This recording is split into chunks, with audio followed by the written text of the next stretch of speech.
Welcome, I'm David Leighton Brown, the Master of McLaughlin College. This is McLaughlin College's annual public policy lecture.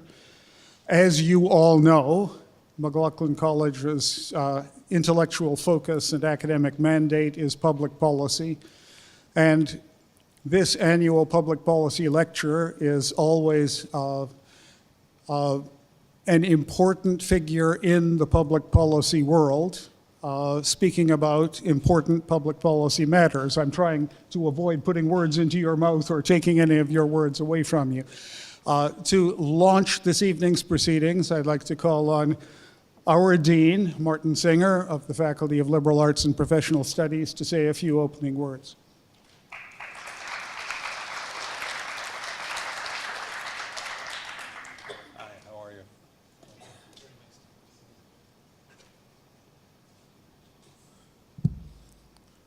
Are these opening remarks for me, or is this somebody else's? This is yours. Okay, I will not deliver yours. It only takes 40 minutes. My time's unlimited, as some of you know. So I'm delighted to be here. You can refer to me as the late dean. Only two key people could have delayed me. Unfortunately, I was meeting with the provost, who's our chief academic officer after Senate. So I am delighted to be here in what is not my first of these events. I've been here before for what is an annual tradition of important public addresses, no pressure, but important public addresses. And I understand that the topic is particularly timely given recent events and given the ambivalence that we all feel about security-related matters. That we understand, part of us understands why they're necessary, part of us feels threatened or repulsed in terms of the freedoms that we enjoy. And this is a balance that I'm sure it's not easy for anyone to strike. I want to say a few words of welcome to York University, not only to our guest speaker, but to anyone in the audience who's not a member of the York community broadly defined. York is a very special place. Recently recognized by the Times Higher Education Supplement, 2014, as one of the 100 leading universities in the world in the social sciences and humanities. What we do in public policy and administration is part of the social sciences and humanities from our point of view. We, on the one hand, have a commitment to academic excellence that people have thought was rhetoric, until others started recognizing it. It's not just the Times Higher Education Supplement. 6 of the university's departments are ranked among the 100 best in the world by other international ranking agencies. That includes our philosophy department, our geography department, history department, English department, law faculty or School of Law, and our psychology department. So York is a force to be reckoned with academically and intellectually. And probably the last people to really come to grips with that are the people at York. Other people seem to have figured that out. We're still trying to define ourselves, which is part of the York tradition, or redefine ourselves. York has a unique, I think, almost, let's say, a devotion to social justice. And I think that comes from the diversity of our population. We have students born in more than 180 countries studying on our campus. More than 100 companies, isn't it? Yeah, thank you. Thank you, Susan. Can you come to my next address? Because I need a ringer that can, No. So we do have students in our faculty. We have the majority of our students. This is sort of an overwhelming concept, really. It helps explain, I think it gives a certain context to your remarks, because I think this is a microcosm of Canada, this university. The majority of our students, our undergraduate students, were not born in Canada. That's breathtaking. 40% of them are Canadian citizens or Canadian residents, like many people in this room, but they came here at the age of 3, 5, 7, 11, 15, 17. They're new Canadians. And their assumptions about Canada are newly learned, and sometimes different from those of native-born Canadians, let's say. We have 12% international students. That's 52% as I calculate. So 52% of our undergraduate student body was not born in Canada, although the vast majority of that number, 40%, are living in Canada. The 12% international students come from 108 countries around the world, and they've chosen Canada. Why have they chosen Canada? I recruit these students myself, many of them, or some of them. They think Canada is a wonderful country. They think we are the solution to the future. They want to learn from the Canadian experience. They can choose to go to many other countries, but they come here. And when they come here, they want to learn about Canada and the Canadian way. And they take that home with them, and sometimes they adopt the Canadian way holus bolus, and that can sometimes be humorous. But sometimes they learn selectively from us, sometimes by negative example, sometimes by positive example. But my point to you is, this is a microcosm of the new Canada. Come to one of our convocations and you'll see the diversity of Canada in full sweep, in full regalia.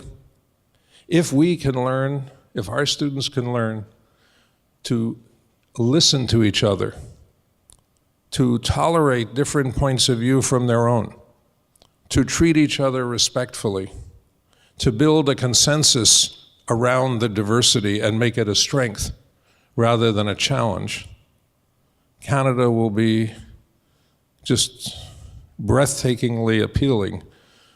It is already breathtakingly appealing. We have our flaws, of course, like any other country. Canada is a wonderful place, but it is being redefined. This is the place where that's happening.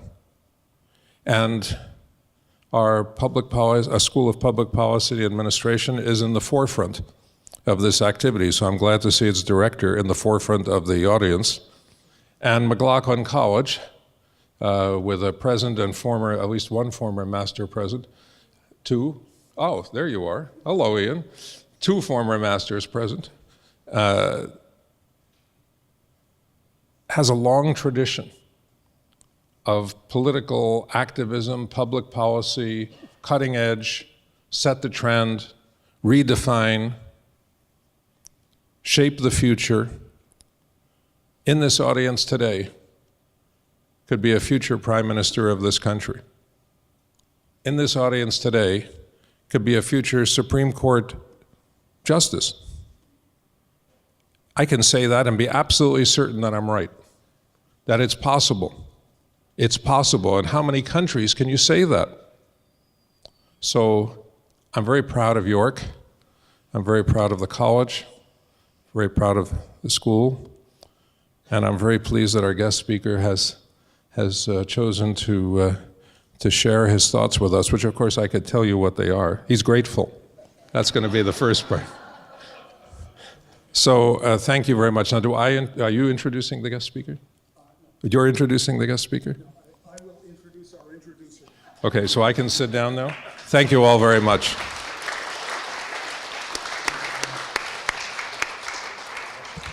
Thank you very much, Dean Singer. On the theme of choosing Canada, just earlier today, I read about a Canadian and an American talking about their countries, and the American said, if I were not an American, I would like to be a Canadian.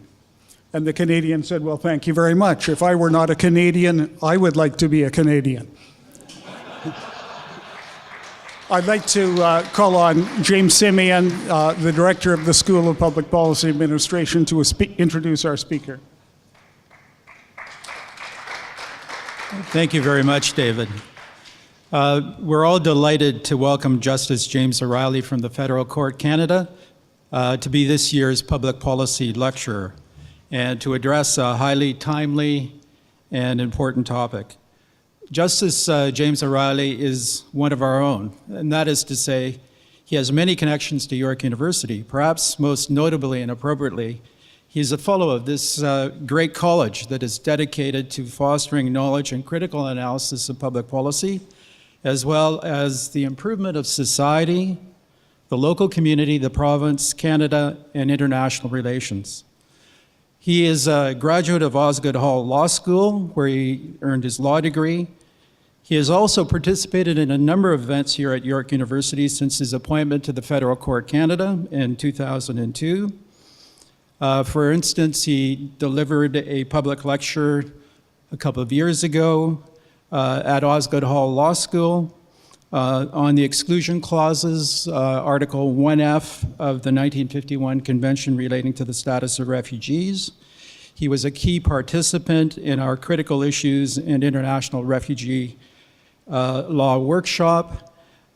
He also attended our Article 1F conference, as well as serving as a keynote speaker for the 2012 Canadian Association for Refugees and Forced Migration Studies annual conference. Justice O'Reilly has also holds an honors BA from the University of Western Ontario, where I taught a number of years ago. He also holds a Master's of Law from University of Ottawa. He's had really a quite outstanding legal career, both within government itself as well as outside government. He served as a consultant with the Law Reform Commission of Canada, a legal advisor to the Department of Justice. He's been a sole practitioner specializing in legal policy and law reform. He's also served as the executive legal officer for the Supreme Court of Canada. In addition, he has served as the associate executive director at the National Judicial Institute and counsel to the collusion investigation in London, England. He's an author of many reports and publications, and in fact, he's taught at 5 different universities. And before we started this evening, he indicated to me that he teaches a course on judicial writing at the University of Western Ontario. He's also taught at the Law Society of Upper Canada. He's truly an individual that would fit the mold within public policy and administration in our school and its various programs, with experience within and outside government. Justice O'Reilly was appointed to the Federal Court of Canada Trial Division and as an ex officio member of the Court of Appeal on December 12, 2002. It is my great pleasure to call upon Justice James O'Reilly to deliver this year's McLaughlin College Public Policy Lecture on overseeing CSIS, the federal court's role.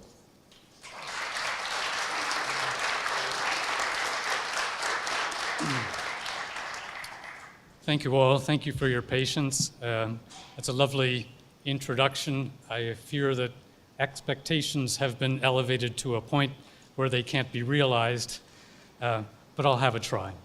It's a delight to be back here. As Professor Simeon mentioned, I've been at York quite a lot lately in recent years, and I feel glad that my relationship with York is being reinforced as time goes by. I'm very grateful to be giving this public lecture, and this is especially so after I started looking into the history of the college and discovered somewhat of a family connection. If you look at this photograph, I just have to work one button and I haven't found it yet. There you go.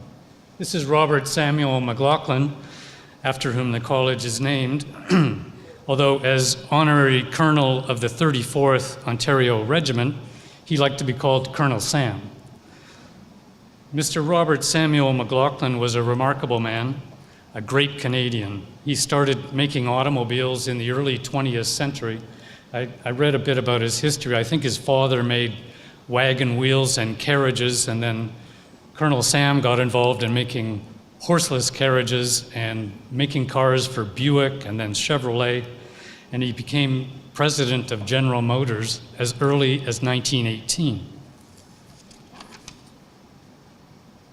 Here's some more information. I won't read through all of that, but it gives his background in terms of the automobile industry. But he's also a very generous man. You can see he donated buildings and halls to various universities, not just this one, but Queen's, University of Guelph, Western, and the University of Ottawa. But what intrigued me most about Colonel Sam's biography was his involvement in horse racing, which is referred to at the bottom. He was passionate about horse racing, director of the Ontario Jockey Club, and inducted into the Sports Hall of Fame in 1963 and the Canadian Horse Racing Hall of Fame in 1977 as a builder in the sport. Here's a photo of Colonel Sam attending the running of the King's Plate in 1947. And then this is the entry in the Horse Racing Hall of Fame, which gives more details about his involvement in that sport. But why was this so intriguing to me? Because I'm almost certain that Colonel Sam would have known this gentleman, George Wilson Sutherland, the man standing to the left of this beautiful thoroughbred in the brown suit and beautiful hat. This photograph was taken in the summer of 1939. No one ever called this man George. His mother and sisters called him Wilson, but the rest of the world, and he was widely known, called him Jockey, because that's what he was. He was one of the top jockeys in North America in the 19-teens, and he was my grandfather. And my middle name is Wilson in his honor. But newspaper reports of the time state that prominent stables in Toronto and beyond wanted to sign Jockey to a contract when he was a teenager, but his mother wouldn't let him. That's because in 1918, when he was just 16 years old, his father died in the flu epidemic of that year, and he took over the running of the stables, became responsible for the care of his mother, 2 older sisters, and an infant brother. At that point, he retired from racing, but ran the farm. I say that Colonel Sam would likely have known my grandfather because he would have certainly have seen him race as a teenager, perhaps even in the King's Plate, in which my father was a jockey in the 19-teens, and he would have known of my grandfather's stables and his winning horses. In addition to that, I'm sure Colonel Sam would have known my great-grandfather, Norman Sutherland, who not only raced thoroughbred horses, he operated a horse show called the Hippodrome that performed at venues throughout North America, including at the Canadian National Exhibition. Norman Sutherland was an expert horseman and trainer. He wrote books on the subject and was known for training to train horses to do tricks no one else could accomplish. Now, I only have a grainy image. This didn't scan very well, but that's a program from one of my great-grandfather's horse shows, probably from about 1910. And you can't see it very well, but that's Norman up in the top left. He taught horses to do various tricks. Here, for example, he's got a horse with a broom brushing off his jacket. Here, the horse is helping him on with his coat. Here, you can't read the words, but it says, "We hold the world's record." But that's he would stand on 2 horses and ride 4 abreast. And this is him running thoroughbreds. So I'm pretty sure Colonel Sam would have known both my grandfather and my great-grandfather. Growing up and around the stables, my grandfather acquired a very colorful vocabulary, not necessarily profane, at least not profoundly profane, but I can't help thinking what he would have said if he knew that his grandson was delivering a lecture at a college named for a man who was the CEO of General Motors, the director of the Ontario Jockey Club, and an inductee into the Horse Racing Hall of Fame. In fact, I know exactly what he would have said. It was an expression he reserved for the most special of occasions, such as Montreal Canadiens winning the Stanley Cup in overtime of Game 7. He would have jumped to his feet, and close your ears if you have sensibilities to profane language. He would say, "Good snortin' Bondo."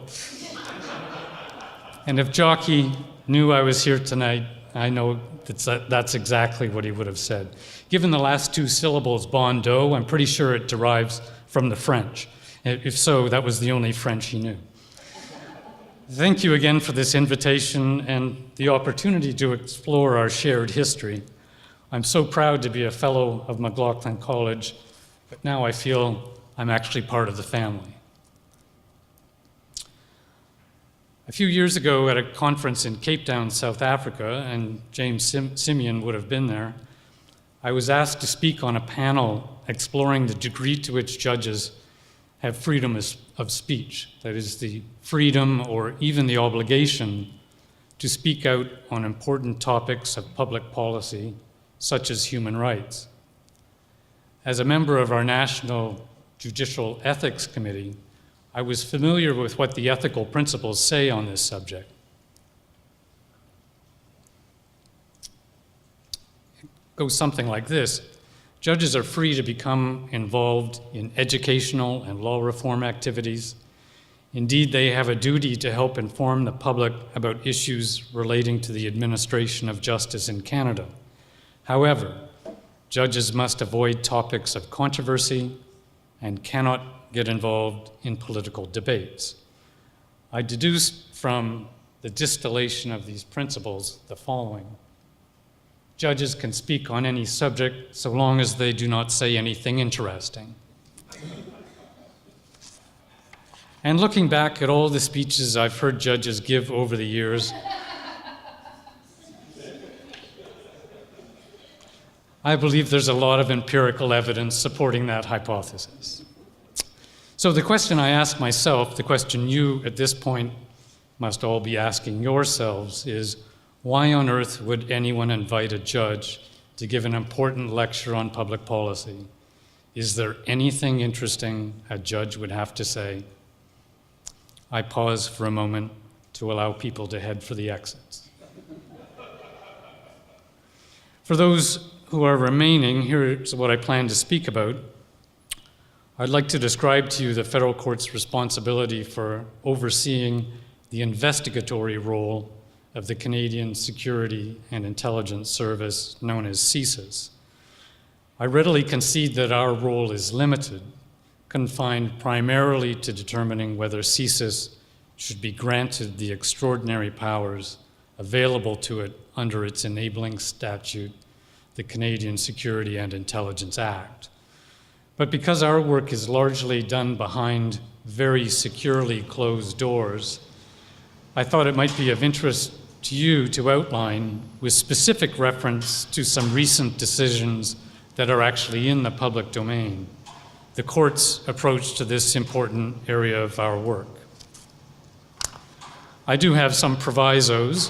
While I will be referring to some case law, I do not intend to say anything different from what the cases themselves say.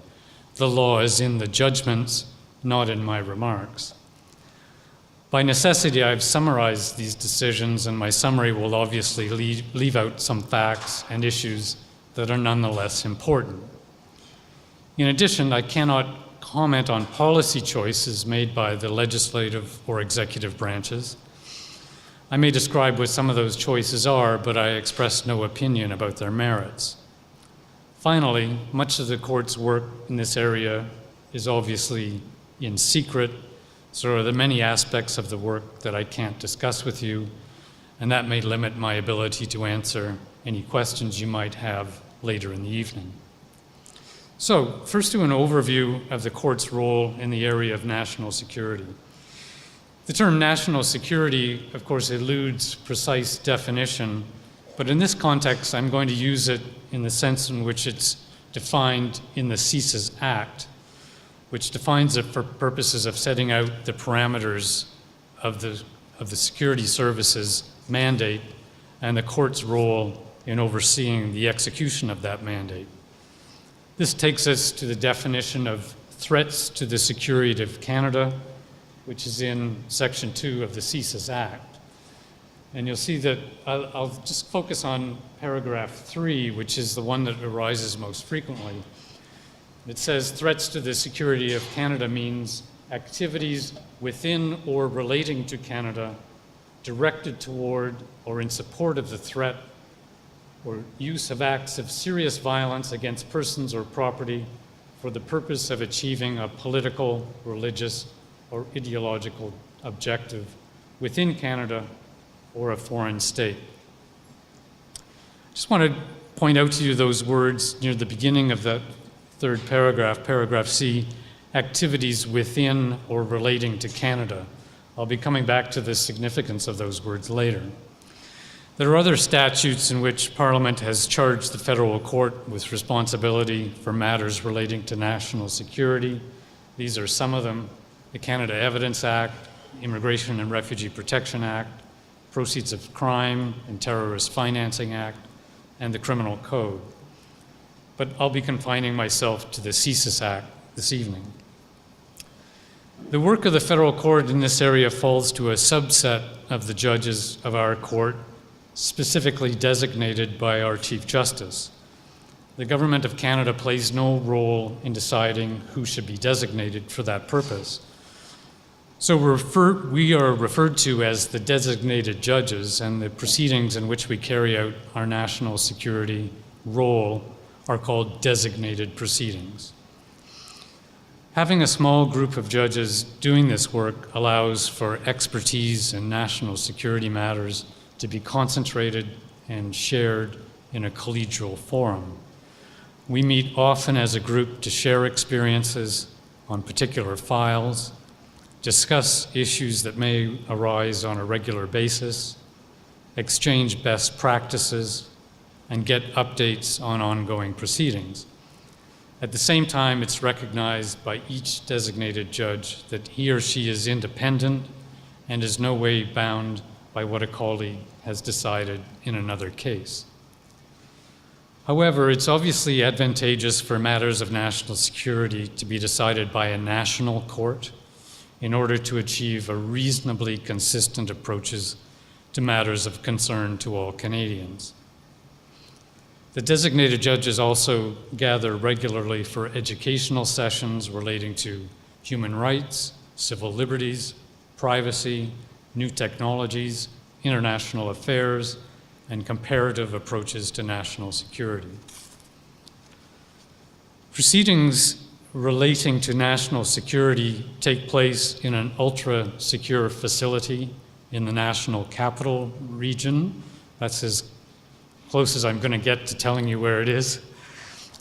Designated judges refer to these quarters as the bunker, as in, I'm on duty in the bunker this week. The bunker has a completely separate staff from the rest of the court.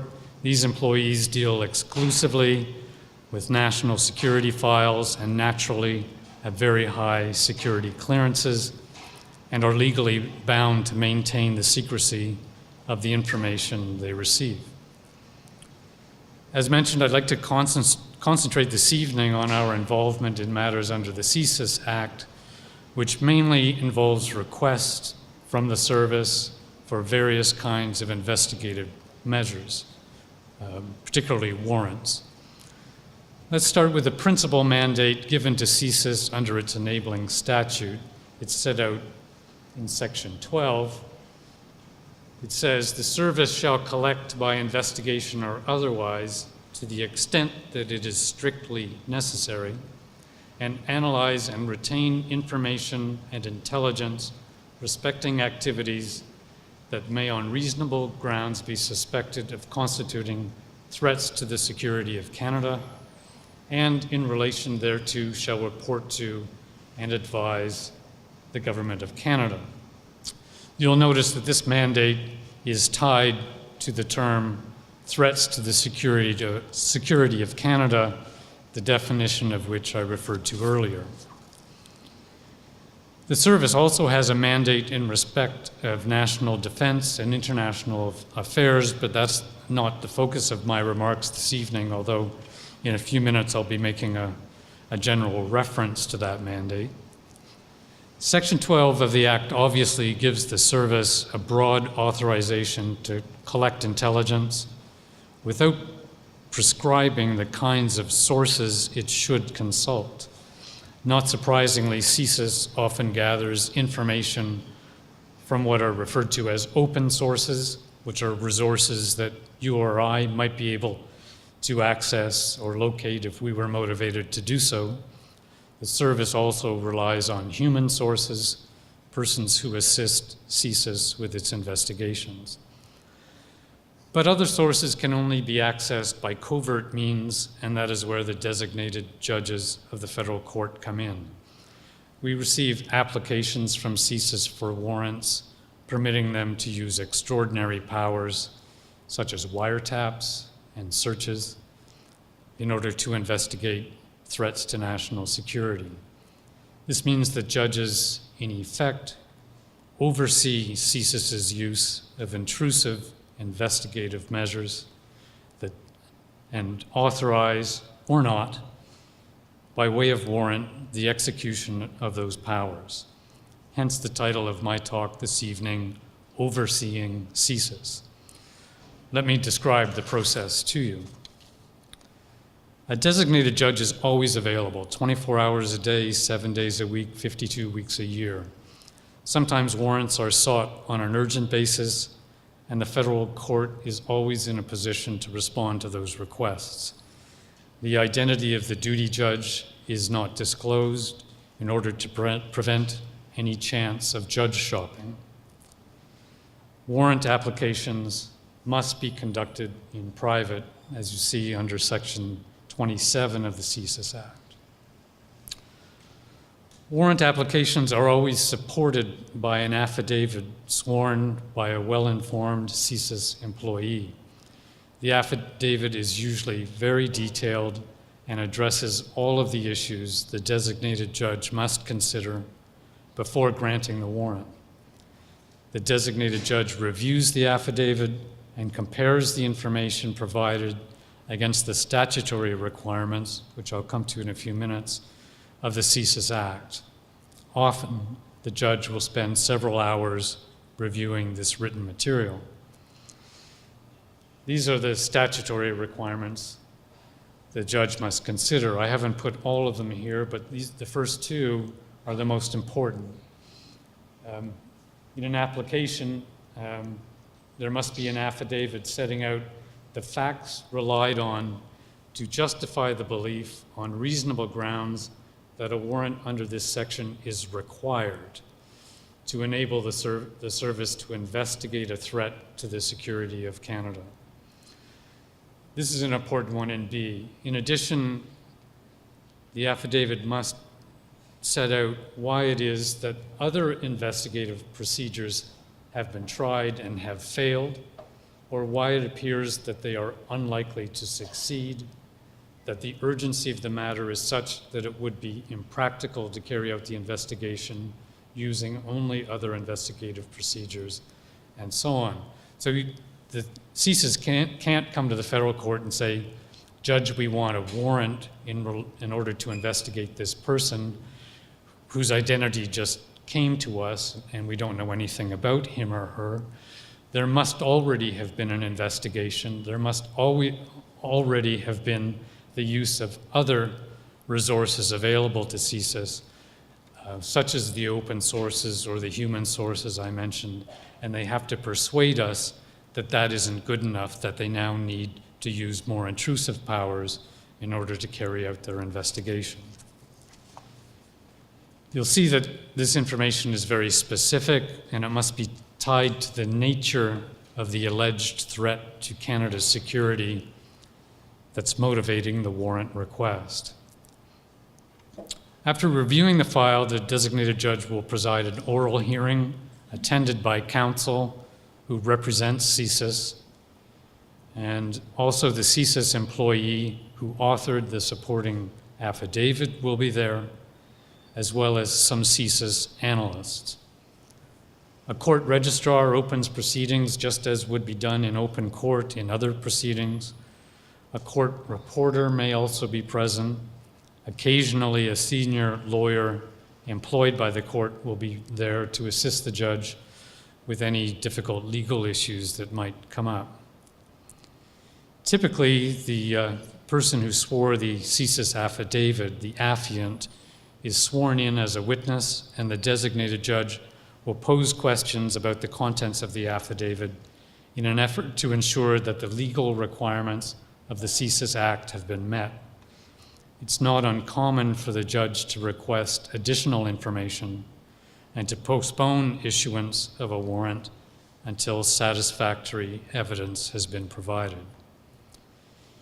In addition, where a novel issue of law arises, the designated judge may request independent submissions to be provided by an amicus curiae, a friend of the court, who would be a security cleared and highly experienced lawyer from the private bar.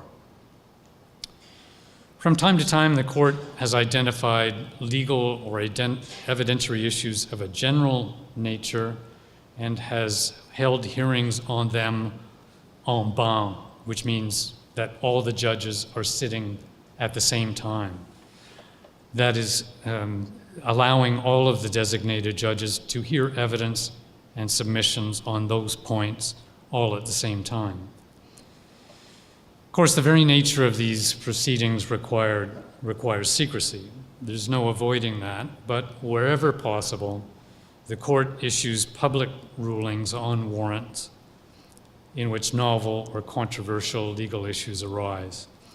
In doing so, it may have to edit out passages of the judgment that contain secret information. And I'd like to discuss with you now a series of recent rulings relating to CSIS, in particular CSIS's geographic limits, if any, that have just been released over the past few years. This story, the story relating to the geographic parameters of CSIS's activities, is a play in 3 acts. Act 1 is a decision of my late colleague, Justice Edmond Blanchard, issued in 2008. There's the citation for it if anyone wants to look for it. In that case, CSIS sought a warrant to carry out investigative activities outside Canada. CSIS argued that extraterritorial warrants were required in order to carry out its mandate under Section 12 of the Act, which we looked at earlier and you all memorized, but I didn't, so here it is again. You'll see there that Section 12 doesn't specify any geographic limit on the activities the service might have to carry out in discharging its mandate. In its warrant application before Justice Blanchard, the service also pointed to the definition of threats to the security of Canada that I mentioned earlier. Let's look at that again. Remember, it says activities within or relating to Canada. This might suggest that the threats CSIS was meant to investigate could be inside Canada or beyond.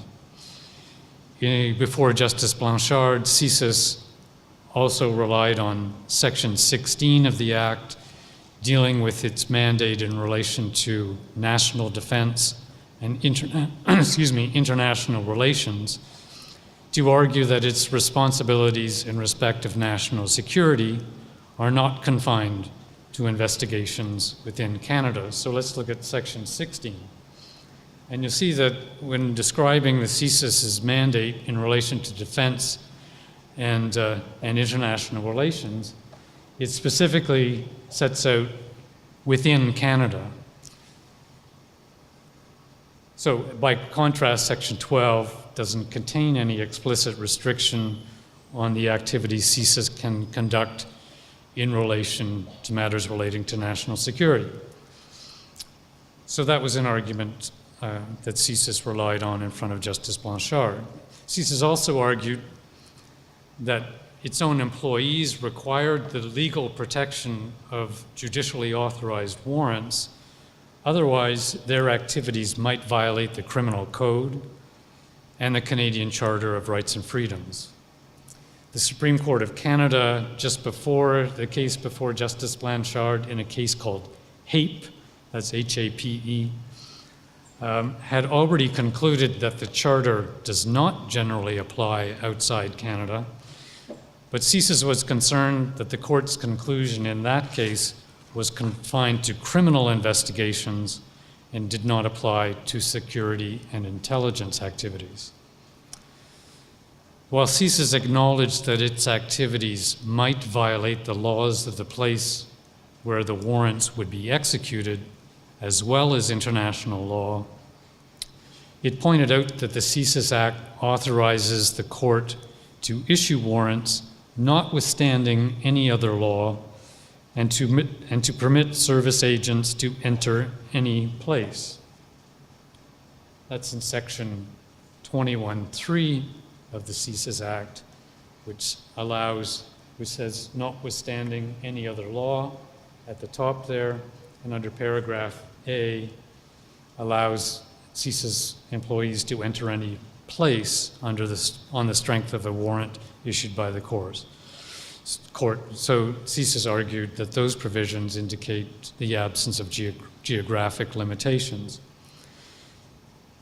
In any event, Justice Blanchard concluded, notwithstanding the above arguments, that the federal court did not have the power to issue the warrant that CSIS sought. He noted that the CSIS Act contained no express grant of extraterritorial jurisdiction. The question was whether it could be inferred from the references in the statute that I've taken you to. He found that these provisions were unclear on that point. He also looked to other sources that might illuminate Parliament's intent. He went back to the 1981 report of the McDonald Commission, more formally known as the Commission of Inquiry concerning certain activities of the Royal Canadian Mounted Police, in which the creation of CSIS was originally proposed, and the Commission recommended the following. We recommend that for intelligence purposes, falling within the Security Intelligence Agency's statutory mandate and subject to guidelines approved by Cabinet Committee on Security and Intelligence, the Security and Intelligence Agency be permitted to carry out certain investigative activities abroad. So it recommended in a general way at least the possibility of carrying out some activities outside Canada. Justice Blanchard found the Commission's recommendation to be interesting in terms of the history behind the enactment of the CSIS Act, but that the real question was what Parliament intended in the Act itself. He looked to the parliamentary proceedings when the Act was under debate and found only a single statement on this subject by then Solicitor General Mr. Robert Kaplan, who stated that requiring the service to operate solely within Canada would be unduly inhibiting. Again, not a very specific reference and not involving the wording of the statute itself.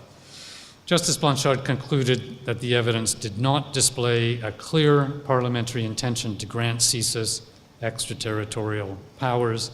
In the result, he found that the court did not have jurisdiction under the legislation to grant CSIS the powers it sought and dismissed the warrant application.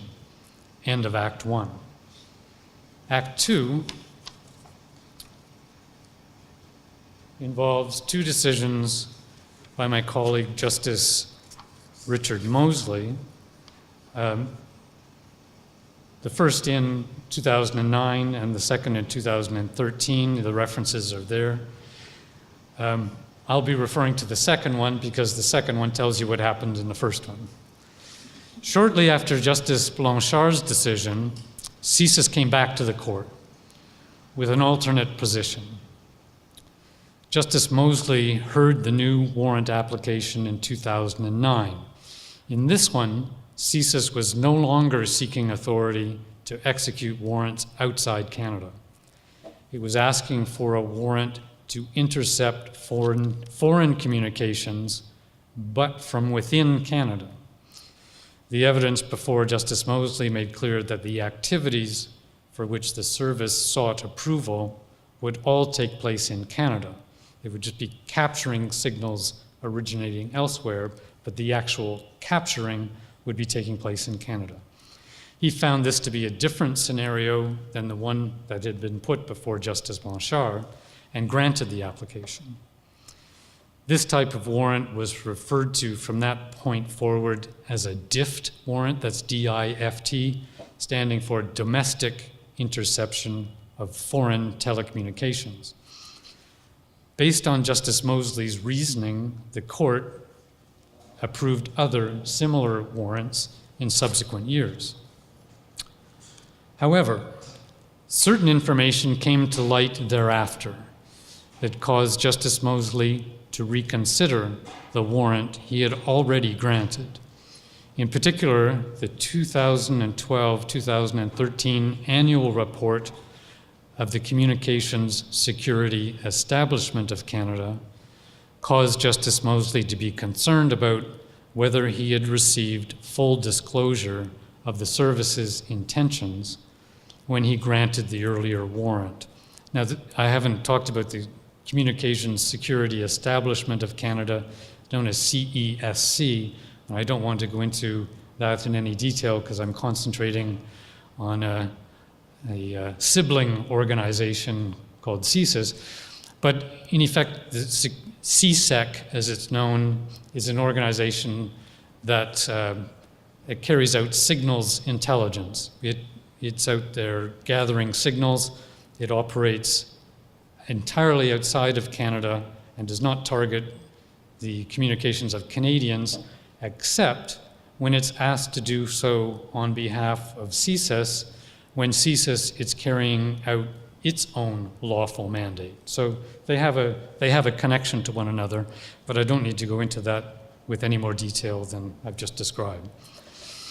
So it appeared that after Justice Blanchard had issued the warrant application, had dismissed the warrant application before him, CSIS considered other potential means of capturing foreign telecommunications. In particular, the service apparently received legal advice to the effect that the upshot of Justice Blanchard's decision was that a warrant was not required in order to request foreign agencies to intercept telecommunications of a target outside Canada. This activity, according to the legal opinion, simply fell within the service's general mandate under Section 12, which you've seen a couple of times. Subsequently, a decision was taken by CSIS to present the court with a new warrant application in which the interceptions of foreign telecommunications would take place entirely within Canada. And so, as mentioned above, that application came on before Justice Mosley, and he granted it. The evidence before him showed that Justice Blanchard was aware that the service would be requesting, if they had been granted the warrant, foreign agencies to carry out interceptions on Canada's behalf. However, before Justice Mosley, the evidence was clear that the proposed interceptions would be conducted using Canadian equipment. Still, soon after Justice Mosley granted the warrant, CSIS, through CSEC, began requesting foreign agencies to intercept foreign telecommunications on its behalf. In other words, having assured the court that the authorized interceptions would take place entirely within Canada, the service relied on the strength of the warrant actually to ask foreign agencies to intercept the telecommunications of Canadians outside of Canada. Somehow, the granting of warrants for domestic interceptions was interpreted as permitting requests for foreign interceptions. And this was not disclosed to the court, at least not by CSIS. In the annual report mentioned above, the commissioner of CSEC recommended that CSIS should provide the federal court with additional evidence about the assistance it was getting from CSEC.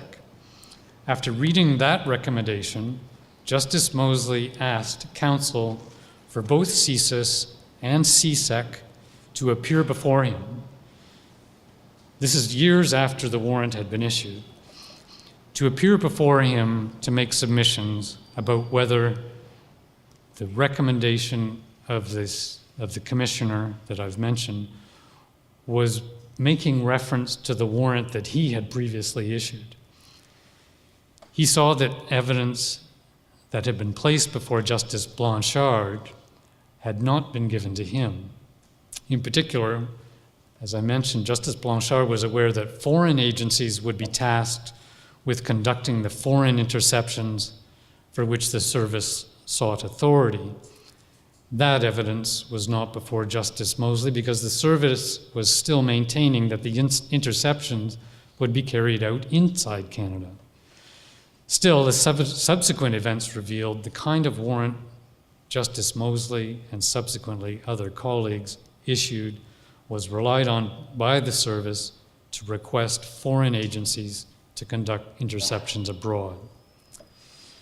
After hearing further evidence and submissions, Justice Mosley concluded that CSIS had failed to meet its duty to make full and frank disclosure to the court when it asked for the warrant for domestic interceptions of foreign telecommunications. This is often referred to as the duty of candor.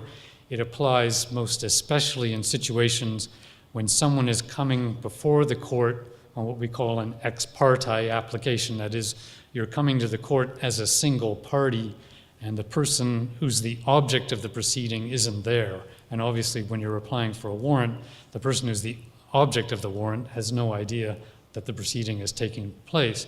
But the duty of candor applies to the parties who's asking for a power to be issued by the court, so that the court knows everything that it ought to know in deciding whether that application should be granted. So Justice Mosley found the duty of candor had been breached by CSIS in respect of the warrant he had issued in 2009.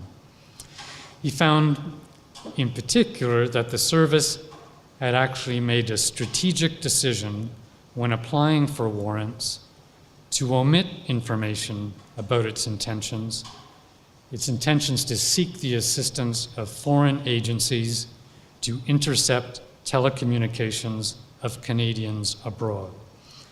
He also found that Section 12 does not authorize the service to request foreign agencies to conduct interceptions on its behalf, given that those interceptions may violate international law and the sovereignty of foreign states. In sum, Justice Mosley found, and here I'm quoting, that the exercise of the court's warrant issuing authority has been used as protective cover for activities that it has not authorized. Justice Mosley ordered that in future, the court must be informed as to whether requests have been made for foreign assistance, and that warrants should clearly state that they do not authorize interception of Canadians' telecommunications by foreign services. The case was appealed, went to the Federal Court of Appeal. The court substantially upheld Justice Mosley's decision, although it found that the court could authorize foreign interceptions if those interceptions would not be unlawful in the place where the interception would take place. The Attorney General of Canada has now sought leave to appeal that decision, and the Supreme Court's decision is under reserve as we speak. End of Act 2. Act 3 is Bill C-44, which, if enacted, would explicitly grant CSIS authority to request extraterritorial warrants. Here's the amended Section 12 that's proposed in the bill. For greater certainty, the service may perform its duties and functions under subsection 1 within or outside Canada. So there's a clear extraterritorial aspect being drawn into CSIS's mandate under Section 12.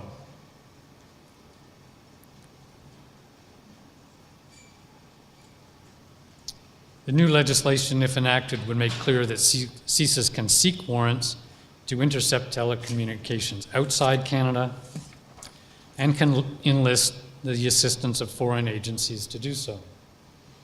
So here you see under Section 21, which I've taken you to before, this is the provision that relates to applications for warrants.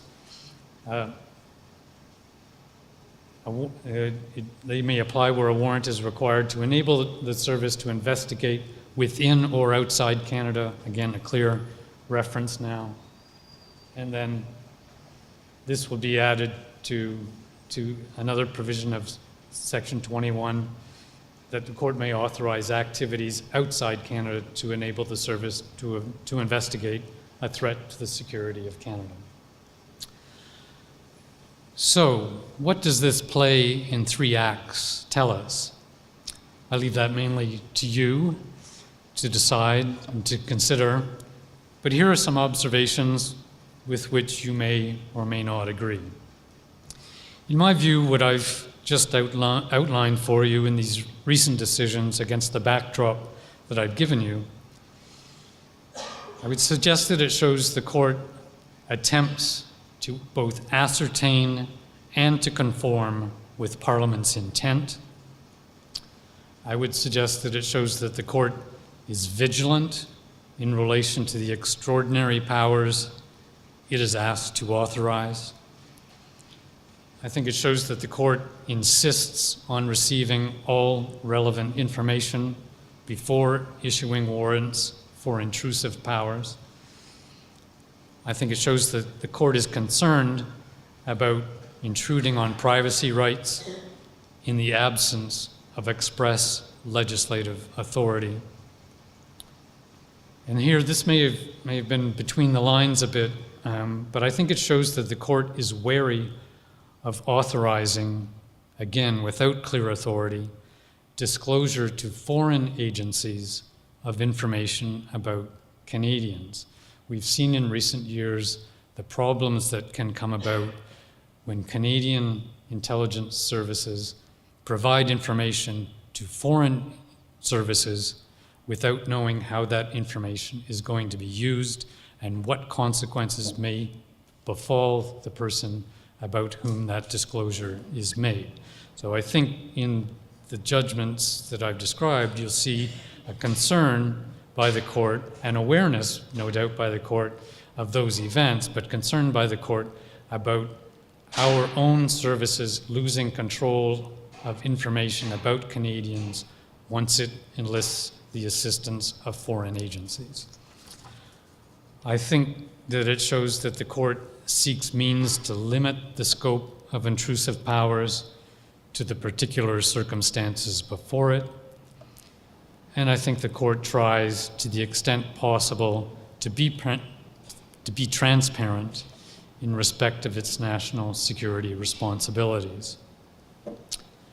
I fully accept that others might look at this situation differently and may think perhaps that the court should be less stringent. I would note, however, that in a slightly different context, that is in proceedings relating to security certificates, which also raise matters of national security, the Supreme Court of Canada has said that designated judges should take on an interventionist approach. In recent years, many commentators have suggested that courts in general should be less active and show more restraint in respect of matters that come before them, particularly in areas involving the exercise of discretion by government authorities and decision makers. I offer my own humble view that as a whole, I think courts generally adopt a restrained approach. For example, there are numerous legal doctrines fashioned by judges themselves under the common law that constrain their own discretion.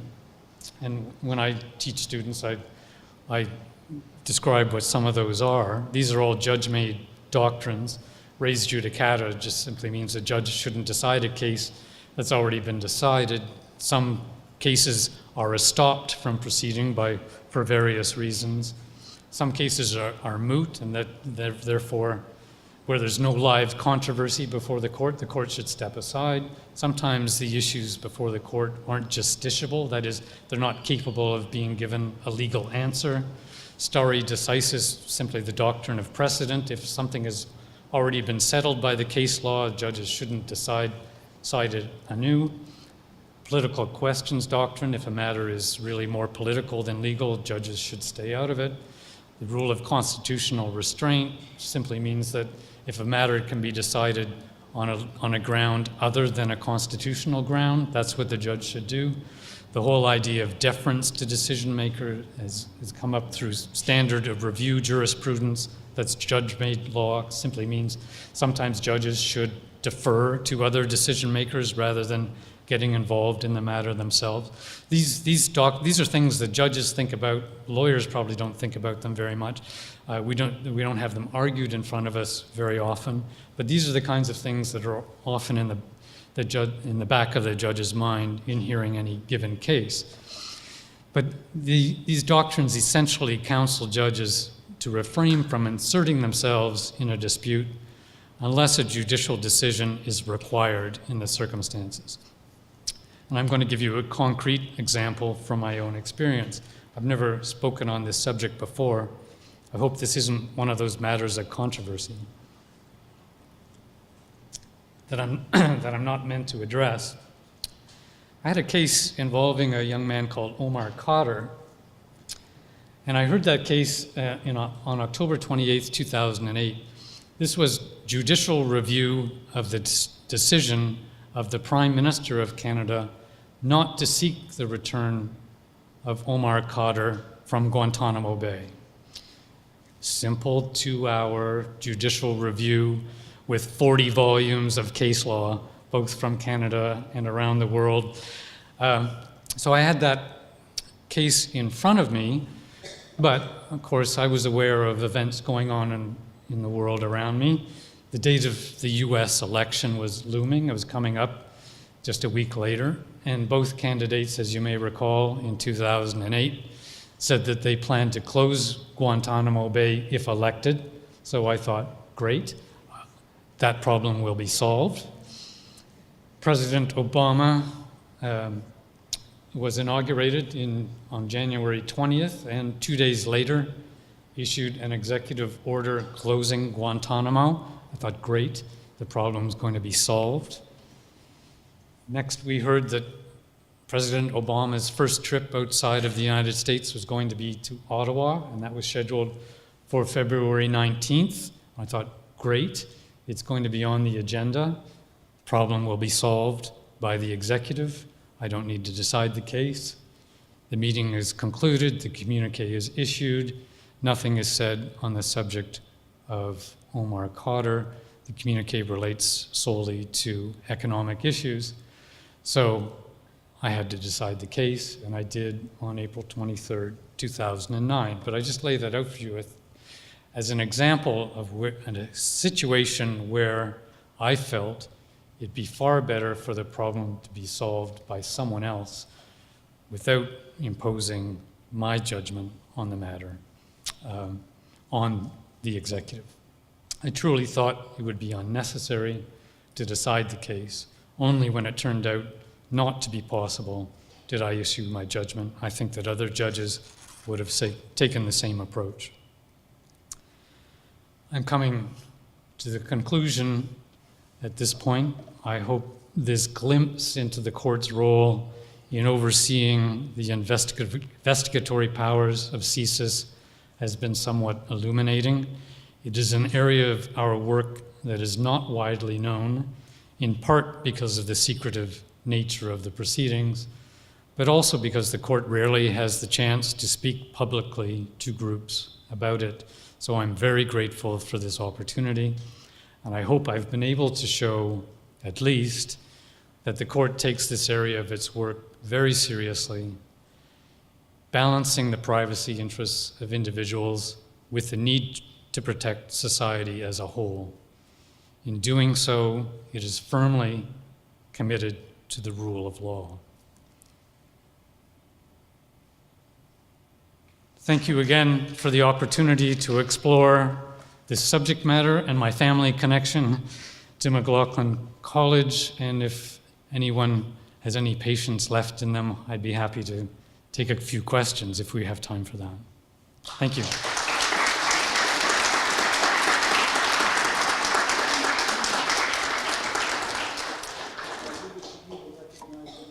Okay. Yes, sir. You cited the one case where the judge did not feel that CSIS had been properly candid in asking for that DIF warrant or whatever. Does your court have any power of citing the head of CSIS or the lawyer who argued the CSIS case in contempt, like other than saying, bad boy, don't do it again? What can you do to enforce things? I guess that would be possible. In other situations, what happens is the proceedings simply fail. So we're talking about a situation where it's ex post facto. What ended up happening, I guess the remedy in the case I've described is that the court imposed further limitations on the warrant that had already been issued.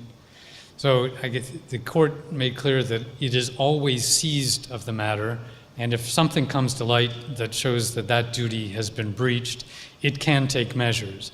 It could have revoked the warrant, I suppose, at that point. So there would be the chance to, at least in the warrant context, of imposing more stringent conditions or of withdrawing the warrant entirely, but not proceedings personally against any one individual. I suppose it'd be possible for there to be a matter of contempt. For example, if, let's say, an affiant before the court was found to have made a false statement, that could have consequences for an individual, but not for the director of the service, as far as I can see. Thank you.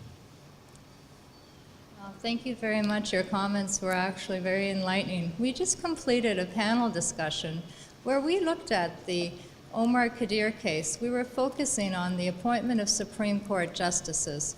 We were in the process of comparing the open vetting process in the United States to the closed in-camera process with the Prime Minister in Canada.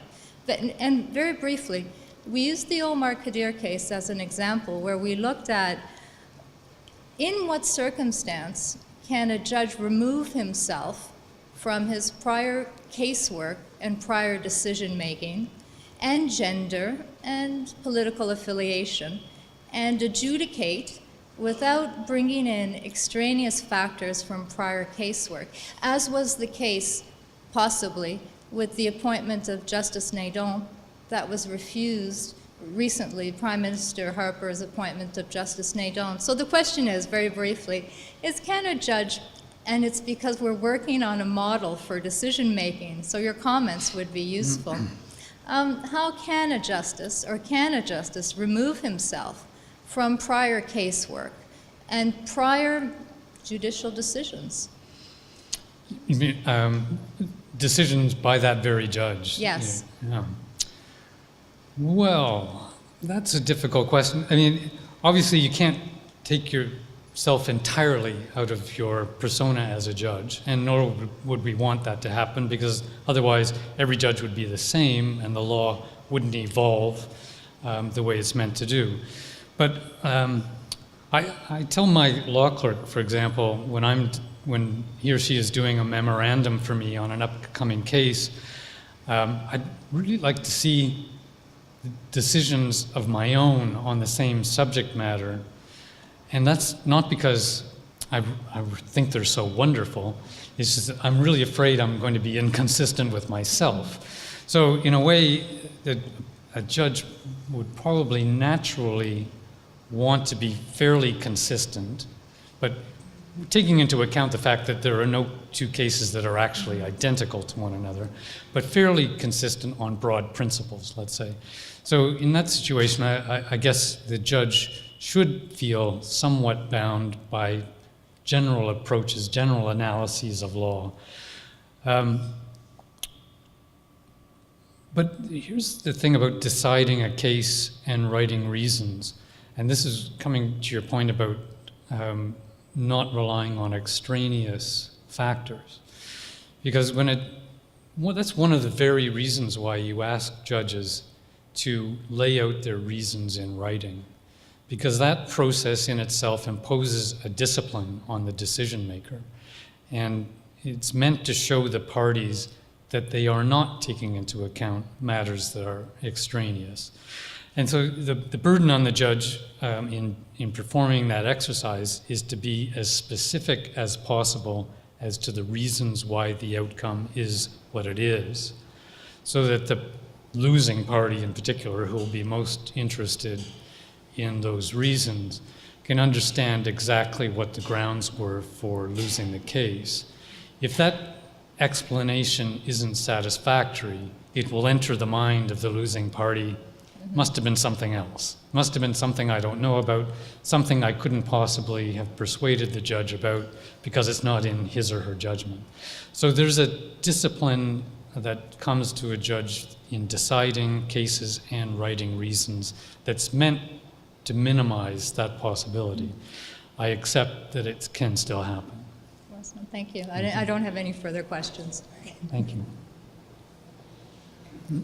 Let me add my thanks. That was terrific. I think that the giving of reasons, I'm really glad that you mentioned it, and the discipline that it imposes, especially a kind of consistency of principle that it imposes on decisions. In one of my classes, we've just been studying Ronald Dworkin's theory of, or his doctrine of political responsibility, which is exactly that. That's the number one thing that you want to have in political decision makers if you're going to have the rule of law. So that was great. I'd like to talk a little bit about deference and standards of review. I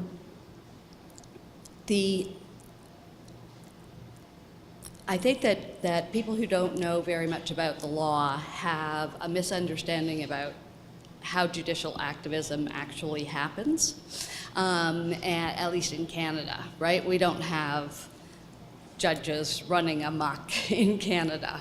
But all that you need is just a slight tweak of the court's understanding of what level of review is appropriate, how much deference is owed to the legislature in question with respect to some matter, and you can have a court become very much more or less active, depending just on how it tackles the question of deference. And so some of us might be concerned about our new Supreme Court precisely because of its general approach to how much deference is required in, say, criminal law matters. But in terms of overseeing CSIS in the federal court, I don't have intuitions about what level of deference would be appropriate, but I have a feeling that the story looks like this. The rhetoric behind the Crown submissions is always, there's a matter of national security, and so the level of deference you should show is virtually complete. And so you should show, so you should adopt a standard of review that is going to produce very inactive judgments. But on the other hand, given the secret nature and given that federal judges are really the line of defense here, we would like, members of the public, I think, would be reassured to know that you and your colleagues are not being that deferential, that you are in fact relying on standards of review, depending of course on the context, but relying on standards of review that at least allow you some room to make substantive judgments about reasonableness and such things. So I just wonder if you could say anything else about deference. That's fascinating. Yeah. Well, luckily, it actually doesn't come up that much in the subject area I'm describing this evening, because luckily, I guess, Parliament has said what CSIS must show in order to get the powers it's seeking, and it's fairly detailed. And so they can't just come to us and say, there's a matter of national security, take our word for it. They really have to establish not only that what they're concerned about meets the definition that is in the statute, but that they have to actually show that the warrant is necessary in order to carry out the investigation that they have in mind. I think the court must have a fairly widely held, or at least widely accepted reputation as being not particularly deferential to CSIS. I was reading something today commenting on the amendments in Bill C-44, and this commentator said that if CSIS doesn't put before the court the information it requires, the court will breathe fire. So I think that that's the way people think that we are. I'm not going to say. I don't necessarily subscribe to that vivid expression, but I think that we're fairly particular as we read Parliament's intent about what has to be shown in order for these powers to be issued.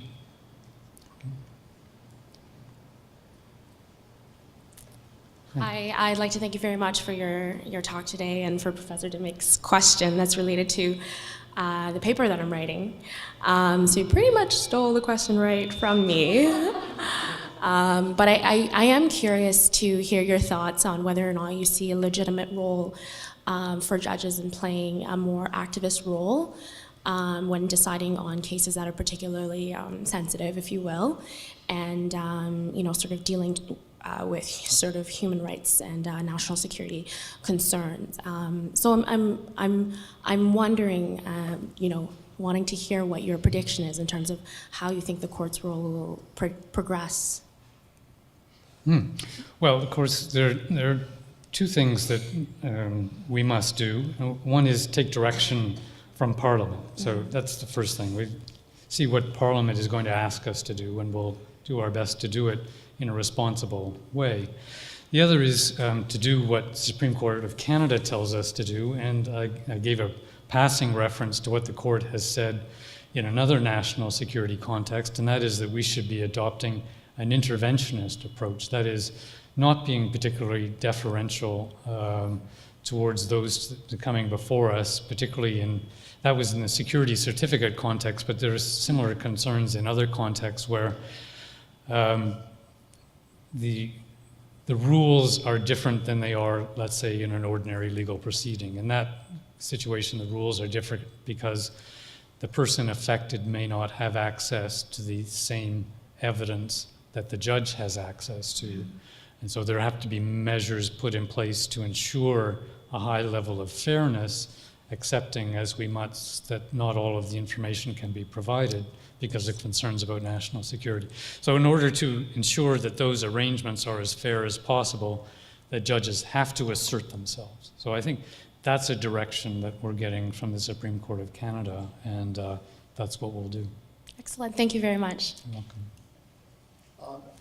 I know that there are other people who would like to ask other things, but there is not other time in which to do so. So I'm going to have to draw things to a close now. Justice O'Reilly, you set the bar, the standard, very high here today, and I'm sorry that you did not meet it. You began by telling us that you would be free to talk about anything you wished as long as you did not say anything interesting, and you did say things that were interesting. So I'm sorry you fell short. It was very interesting indeed.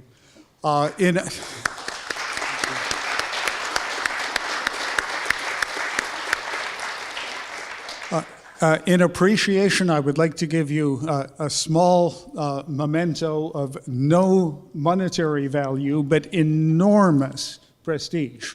This has become one of the most coveted items at York University, and it can only be received by giving a talk at McLaughlin College, which you have now done. Thank you Thank so you very much. much. My pleasure.